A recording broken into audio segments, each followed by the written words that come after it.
Alright, hello everyone, once again it's Pearl, and of course you know that this video did not start in this particular way. I fast forwarded a little and then I'm going to take you back. So my last video I did a chocolate cake recipe, and then I thought of it that this thing has happened to me once or twice where I finished mixing my batter and then they took lights, or should I say lights. The light was held back and I didn't know what to do, and I kept browsing, checking what I could do when there's no lights and my batter is ready. The first time I think I even had to keep the batter in the fridge for a while, and by the time I finally baked, it affected the taste to an sort of not bad but somehow. So I figured out a way, and then my friend also taught me something that I would like to share here. So it's the gas. If you could use gas, you could use stove. You just have to be careful the heat that you use. Do you understand? You have to reduce it to the lowest minimum, and you have to watch it and watch. Of course, it might take a lot of your kerosene or your gas, but that's better. So what I used again, of course, the quantity, I stay alone, so I used 1 cup of flour.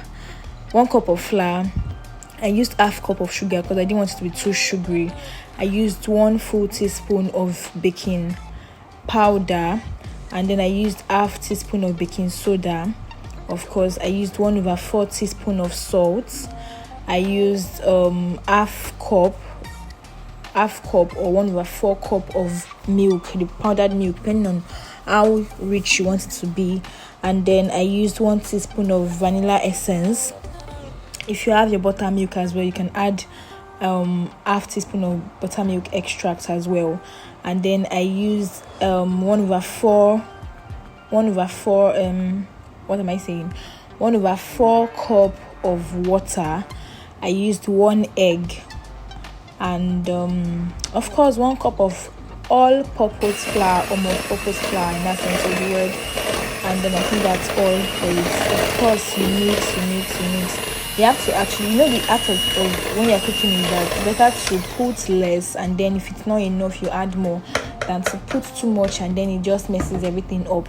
So if you think that your batter is too thick, and you probably you could just add a little more buttermilk or water, maybe just a little, to have the correct consistency. And of course, what I do is I always taste for cake. Of course, when the batter is making sense or when it's banging. And then of course, there's no air fryer, there's no oven. So what do? I don't have a stove, so I used my gas, put the pot on the fire, a big pot that is bigger, much more bigger than the pan. And then I placed spoons. If you see this particular set of spoons, I already separated them for baking work because NEPA will not mess me up, so I set the spoons upside down, the way I arranged it. Also checked my fire to ensure that it's not too much, or it's not burning too much, because if it's burning too much, your cake would burn and probably not even bake well. Do you understand? And then I just regulated it well, arranged the spoons, set the pot, and then I placed the pan. This is so that the pan is sitting properly, it's not bent to one side, you see, it's balanced well on the spoons. And then I leave it to bake.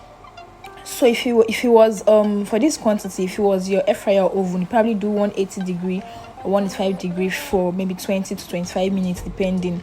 But for this, because my gas, because I regulated the heat, I think it's used about 30 minutes because it was very low. And then I came back to check it. Actually, with this, I even got it right on time.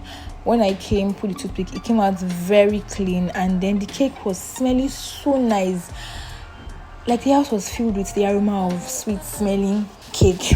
And then I checked it out and it was properly done. And with this, you have to be very careful because it's not your air fryer or oven be hot, right? You have to always use clothes or your glove.